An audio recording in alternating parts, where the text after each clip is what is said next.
Harga pangan naik setiap bulan, itu terasa kenaikannya. Tapi anehnya petani tetap miskin. Kalau logikanya sederhana, ini tidak masuk akal ya. Harga naik, petani harusnya untung. Tapi kenyataannya yang kaya bukan petaninya. Yang bertahan justru yang jauh dari sawah, bukan petani. Jadi pertanyaannya sekarang bukan lagi kenapa harga mahal, tapi siapa yang sebenarnya menikmati kenaikan itu? Kita hidup dalam sistem yang terlihat biasa-biasa saja, padahal sebenarnya tidak normal, bahkan super tidak normal. Harga beras naik, sayur naik, kebutuhan pokok naik. Tapi ketika kita tanya ke petani, jawabannya hampir sama. Tetap susah, tetap miskin. Ini paradok bukan? Dan yang lebih aneh lagi, kita mulai menganggap ini sebagai hal yang wajar. Wajar saja kan begitu. Padahal tidak seharusnya begitu. Dalam sistem ekonomi yang sehat, kenaikan harga seharusnya mengalir ke produsen. Tapi di sini alirannya terputus. Kemana terputusnya? Dan ketika aliran itu terputus, selalu ada pihak yang menahan di tengah. Siapa orangnya? Kan begitu. Dari sawah ke meja makan, jalurnya tidak pendek, sangat panjang. Petani, pengepul, distributor, pasar, kemudian baru konsumen. Setiap lapisan mengambil bagian. Masalahnya, petani tidak punya posisi untuk menahan barang.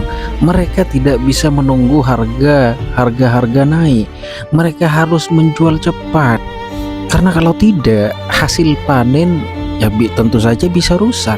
Disinilah kekuatannya berpindah.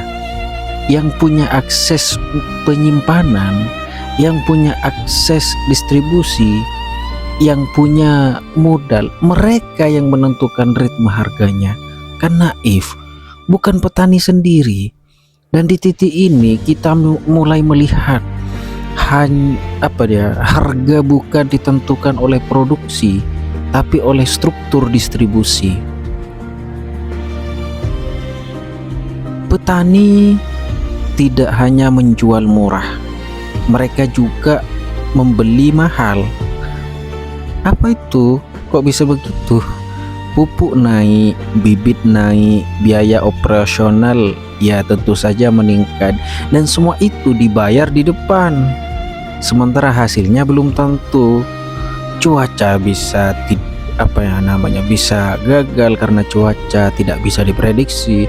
Hama juga tidak bisa dinegosiasi, dan pasar tidak bisa dikontrol. Artinya petani menanggung resiko paling penuh, paling parah, tapi tidak mendapatkan keuntungan paling penuh.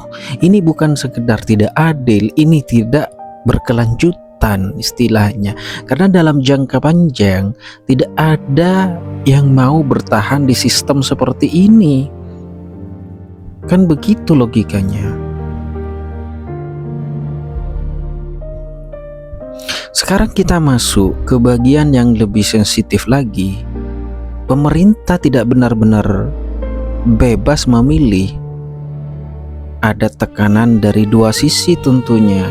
Menjaga harga pangan tetap murah untuk masyarakat, atau meningkatkan kesejahteraan petani. Masalahnya, dua hal ini sering tidak bisa berjalan bersamaan. Jika harga dinaikkan untuk petani, ya inflasi naik, daya beli masyarakat turun tentunya. Jika harga ditekan untuk masyarakat, petani yang menanggung beban. Dan dalam banyak kasus yang dipilih adalah stabilitas harga, karena dampaknya langsung terasa.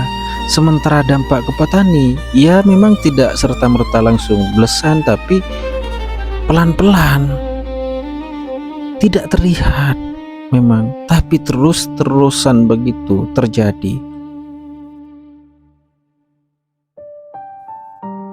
Sekarang kita lihat ke depannya, maksudnya masa depannya bagaimana?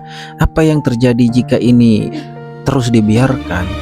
Petani tentu saja akan berkurang, produksi menurun, ketergantungan impor meningkat, dan pada akhirnya harga justru menjadi lebih tidak stabil lagi pada akhirnya. Ini bukan sekedar isu ekonomi, ini adalah soal ketahanan. Karena pangan itu bukan pilihan, ia adalah kebutuhan. Dan ketika produsen utamanya melemah, seluruh sistem ikut melemah.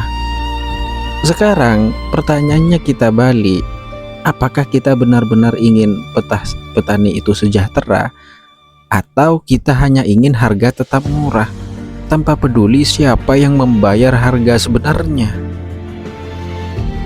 Karena dalam setiap sistem ya selalu ada yang diuntungkan, dan yang paling utama selalu ada yang diam-diam dikorbankan.